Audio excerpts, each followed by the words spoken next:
So here is the much anticipated IP version 6. That's right, we are done with addressing issues. So this video wraps up the series that dealt with addressing problems. I did mention this before, but the IP version 4 came into being sometime in 1981. None of the internet designers anticipated the popularity of internet. Since 1981, it grew so much that by 1990s, the addressing problem started to surface. So that's when CIDR and NAT were proposed. Back then itself, they knew that the CIDR is not going to achieve 100% efficiency. All these are only temporary fixes. We need to move on to something better. So sometime in mid-1990s, a next generation IP effort was started to devise the next version of the IP protocol. This is the IP version 6. Designing a new protocol also takes up time, so you wanted to give it enough time before the addresses were fully exhausted. Now you must be wondering, there is IP version 4 and now IP version 6. What happened to IP version 5? Do they count by twos? No. There was indeed an IP version 5 that looked at providing real-time application support, but somehow that didn't pick up. So they moved on to the next version, IP version 6, to solve the addressing problem.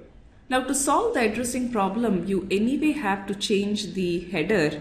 And when you're anyway changing the header, they thought, let's also fix other aspects of the protocol based on experience. Much like when you buy a new computer, you want to list out what all features you want. Before we design a new protocol, it is good to know what are the features you want as part of the protocol. So here are the desirable features that people wanted to see in IP version 6. The first and foremost is naturally supporting billions of hosts in a scalable fashion. That is why we even moved from IP version 4 to IP version 6. Since the internet came into being, the internet speeds also increased exponentially. Can you guess what the speed of the link in the original ARPANET is? Now we are dealing with gigabits per second. That's a huge progress. This means the routers have to process the packets extremely fast, so it was felt that this new version of IP protocol should allow fast processing at the routers. Since the beginning, since IP version 4 itself, there was felt a need to support real-time applications. This continued into IP version 6. How much support it provides is yet to be seen. And as internet grew, another thing that came into prominence is security. The original designers did not give much prominence to security, but now we cannot ignore security anymore. So IP version 6 also provides some security support. Multicast is a feature where you would like to send packets to a select subset of the hosts in the internet. So this is again a useful feature to have. Mostly until now it has been research focused, but it was felt that it will be good if this can be supported as part of the next version of the IP protocol. And with the growth of wireless networks, mobility support also became extremely important.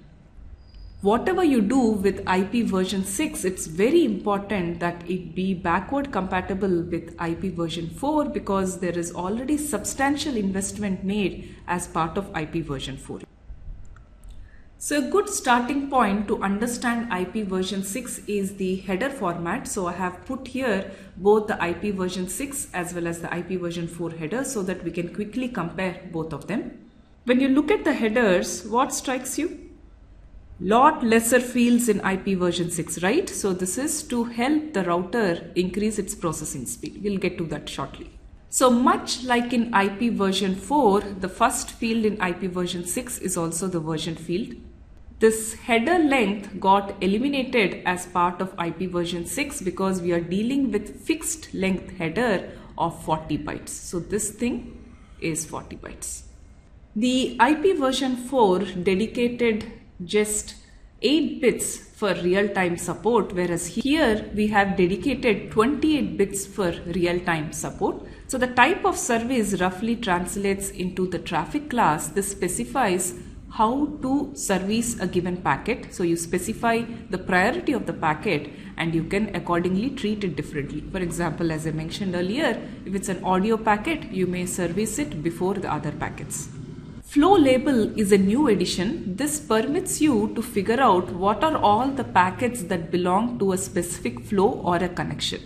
This also permits you to implement a virtual circuit type of service as part of the internet, where during the connection establishment state you could give a flow label and the routers then will rely on the flow table to handle the packets.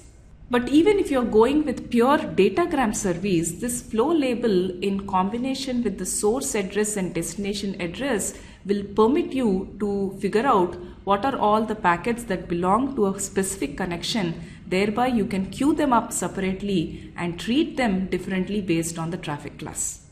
So the total length field in the IP version 4 got replaced with the payload length. Since the header length here is fixed, they thought let's just represent the payload length itself.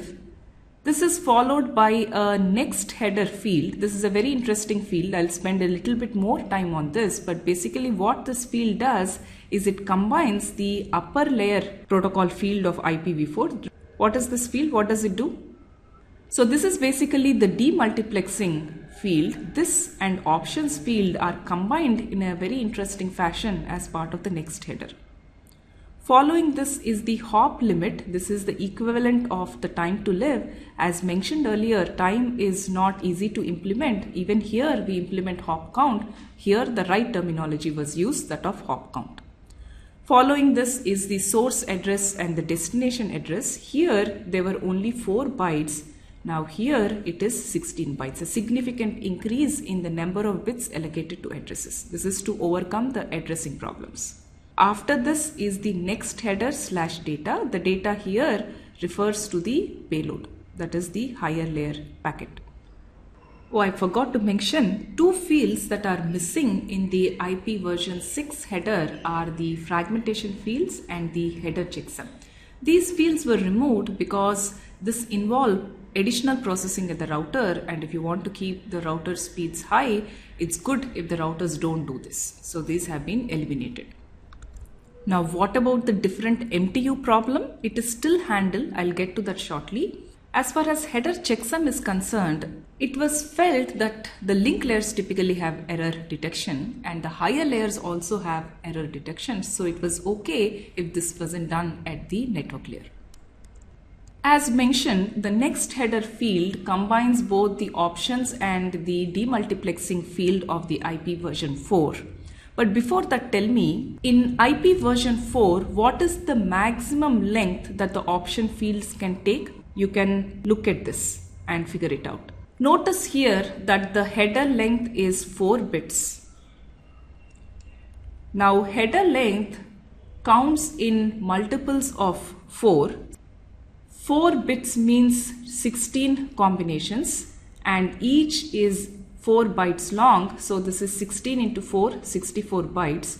But out of this, 20 bytes are the other fields of the header. So this leaves only 44 bytes for the options.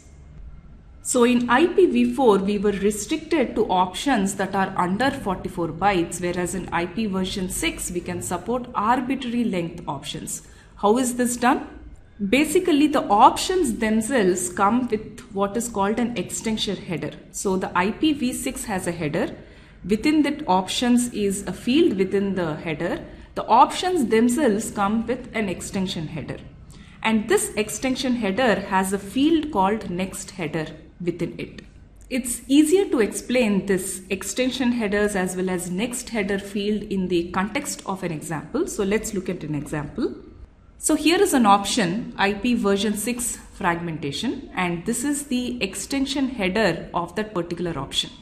Now you must be wondering, I said there is no fragmentation, how did this come about? The different physical networks will have different MTU sizes hasn't disappeared as part of IP version 6. So you need to handle this problem. All I have mentioned is that the routers don't do fragmentation. So if the routers are not doing fragmentation, someone else has to do. The responsibility for this has been pushed on the source. Now, if the source is doing fragmentation, naturally the receiver has to reassemble the fragment. So you need to convey the necessary information. So this is conveyed as part of the options, and that is where this IPv6 fragmentation option field arose. So in our example, let's assume that the only option that is present is that of this IP version 6 fragmentation. So here is the IP version 6 header. As part of the 40 bytes, there is a next header field, and then there is a next header field / data after the 40 bytes. This next header represents the beginning of the options field. This is part of the extension header of the options. Now, since there is only one option, this next header within the IP version 6 header is going to take a value of 44 to indicate that what follows after the 40 bytes is the fragmentation header. So that's after the 40 bytes, you know that this is the fragmentation header. So you will interpret it accordingly. Within this header, there is a next header. In case there were more options, it would take on values corresponding to those options. In our example, since I said there is only one option, this next header field can take on the value of say 6 in case you want to pass it to the TCP. So this next header now is acting as a demultiplexing key. So the very last header within the options will carry the next header that refers to the demultiplexing key.